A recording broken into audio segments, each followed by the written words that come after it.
Sangeeta office से निकलते ही auto में बैठ गई, मगर वह इस बात से अनजान थी कि उसका पति विनोद उसका पीछा कर रहा है। 1 महीने से वह घर लेट जा रही थी। 5 बजे ऑफिस की छुट्टी हुआ करती थी। वह 5:20 पर घर पहुंच जाया करती थी, मगर पिछले 1 महीने से वह 7 बजे घर पहुंच रही थी। पति 6 बजे काम से लौटता था। घर पर पत्नी को न पाकर वह परेशान हो गया था। उसने जब पत्नी से पूछा कि इतनी लेट क्यों आ रही हो, तब संगीता ने बताया कि आजकल कंपनी में काम का लोड बढ़ गया है, इसलिए टारगेट पूरा करने के लिए कुछ दिन लेट तक काम करना होगा। वैसे तो वह पत्नी पर शक नहीं करता था, मगर न जाने क्यों उसका दिल कह रहा था कि संगीता कुछ गलत कर रही है, इसीलिए वह आज उसके पीछे लग गया था। जब संगीता 5 बजे ही ऑफिस से निकल गई, तब उसे पूरा यकीन हो गया कि वह सचमुच कुछ गलत कर रही है। विनोद को बहुत गुस्सा आ रहा था। वह संगीता के पीछे लगा रहा। वह कुछ देर बाद एक बड़ी सी बिल्डिंग के बाहर ऑटो से उतर गई। फिर वह बिल्डिंग के अंदर चली गई। विनोद जब अंदर जाने लगा तो गार्ड ने उसे रोक लिया। उसे बिना कार्ड अंदर नहीं जाने दिया। वह संगीता को गालियां देता हुआ वहीं बाहर बैठ गया। फिर उसने संगीता को फ़ोन करना चाहा, मगर संगीता का फ़ोन स्विच ऑफ आ रहा था। आज विनोद को एहसास हो रहा था कि पत्नी से नौकरी नहीं करवानी चाहिए थी, मगर वह मजबूर हो गया था क्योंकि उसने एक फ्लैट खरीदा था। उसकी किस्तें बहुत ज़्यादा थी, इस कारण उसने संगीता को नौकरी की इजाज़त दे दी थी। दोनों पति पत्नी मिलकर फ्लैट की किस्तें भर रहे थे। दोनों की कमाई किस्तें भरने में ही खर्च हो रही थी।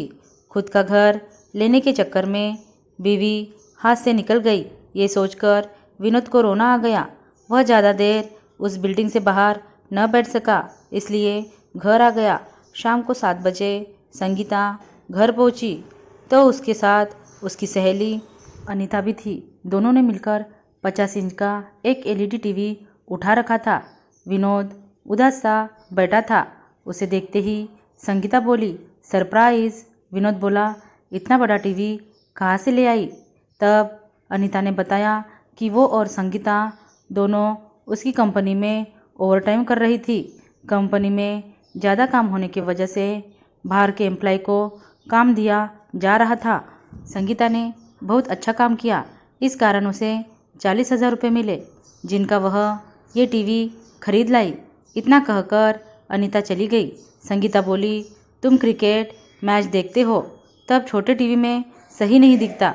सारे पैसे लोन की किस्में चले जा रहे थे, इसलिए मैंने अनीता के साथ उसकी कंपनी में 1 महीने का काम किया। तुम्हारी आंखों पर बहुत लोड पड़ता है, इसलिए मैंने सोच लिया था कि तुम्हें एक बड़ा एलईडी लाकर दूंगी। बताओ कैसा लगा? विनोद की आंखों में आंसू आ गए। वह उसके बारे में कितना गलत सोच रहा था। उसे संगीता पर इतना प्यार आया कि उसने उसे कसकर गले लगा लिया। इतना प्यारा सा हग मिलने पर वह रो पड़ी। बोली, आजकल तुम्हारा प्यार कम हो रहा था। सोच रही थी कि तुम्हारे लिए ऐसा क्या करूं कि तुम फिर से पुराने विनोद बन जाओ। विनोद बोला, माफ़ कर दो, तुम लेट आ रही थी, तब मैं तुम्हारे ऊपर शक करने लगा था। संगीता बोली, माफ़ी मत मांगो, मुझे अच्छा नहीं लगता। जहाँ प्यार होता है वहीं पर शक पैदा होता है, मगर इतना याद रखना, इस जन्म में मैं सिर्फ तुम्हारी हूँ। धन्यवाद दोस्तों।